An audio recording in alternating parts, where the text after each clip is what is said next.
اور اس سے جا کے یہ انٹرویو کیا گیا کہ تمہارے ساتھ اور کون تھا؟ وہ کہہ رہا ہے میں بالکل اکیلا تھا.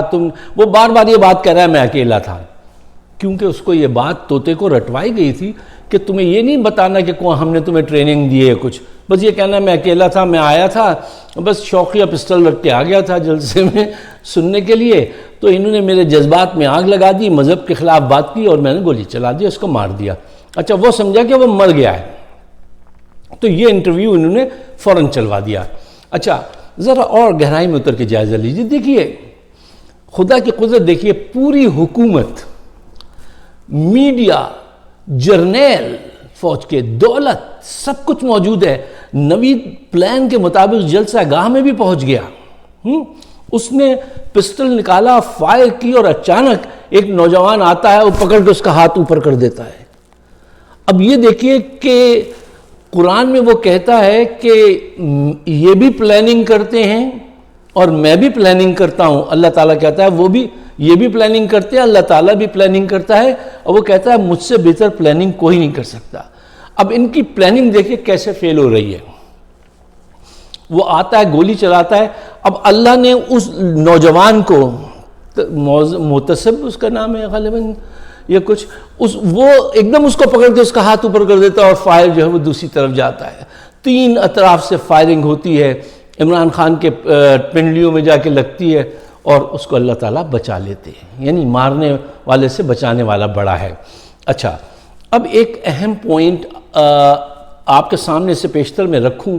میں ایک وارننگ دینا چاہتا ہوں ان تمام لوگوں کو.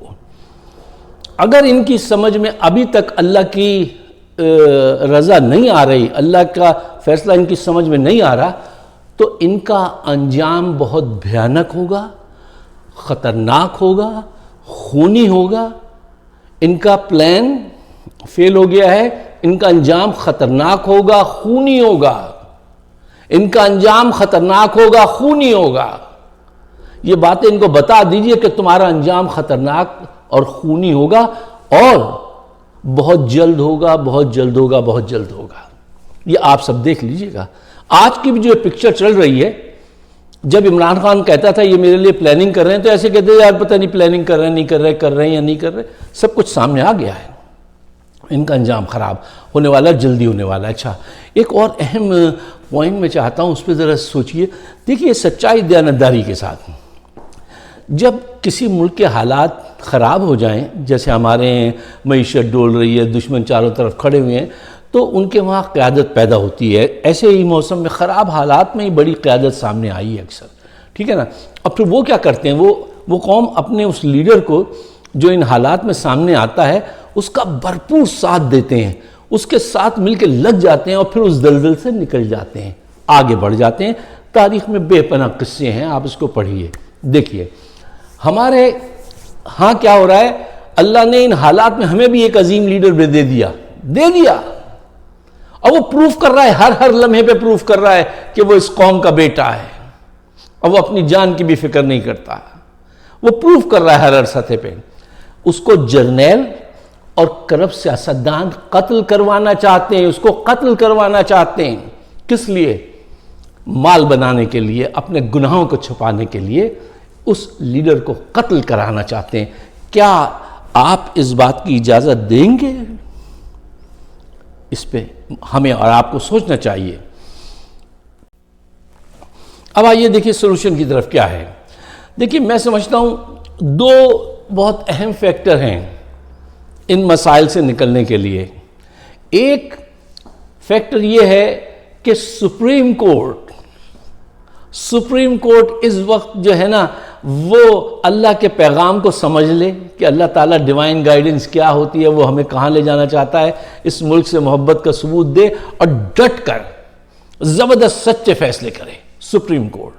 ایک دوسری چیز، پاکستان کی عوام کو چاہیے کہ وہ پاکستان سے محبت کا ثبوت کھل کر جم کر دے اور ان سے آنکھوں میں آنکھیں ڈال کر مقابلہ کرے، اور اتنی بڑی تعداد میں سامنے آئے. اگر یہ اس کو نااہل قرار دیں یا اس کو جیل میں بند کریں، ان سلاخوں کو توڑ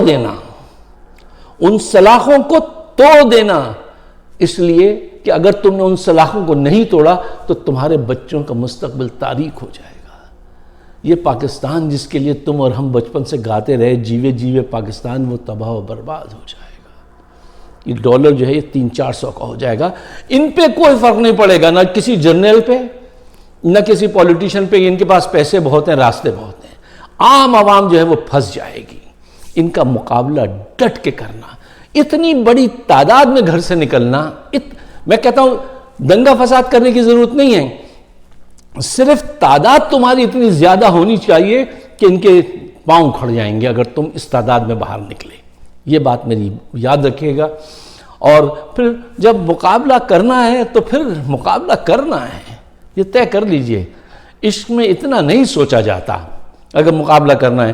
فیض کے 2 اشعار سنیے اور کچھ اپنے آپ کو فریش کیجئے کہ فیض نے کہا تھا کہ جس دھج سے کوئی مقتل کو گیا وہ شان سلامت رہتی ہے، جس دھج سے کوئی مقتل کو گیا وہ شان سلامت رہتی ہے، یہ جان تو آنی جانی ہے، اس جان کی کوئی بات نہیں، جو چاہے لگا دو ڈر کیسا، یہ بازی عشق کی بازی ہے، جو چاہے لگا دو ڈر کیسا، یہ بازی عشق کی بازی ہے، گر جیت گئے تو کیا کہنا، ہارے بھی تو بازی مات نہیں۔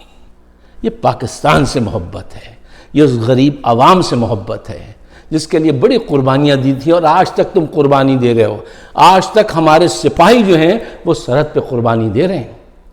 ہماری جنگ صرف کرپٹ جرنیلوں سے ہے۔ کھل کے سامنے آؤ۔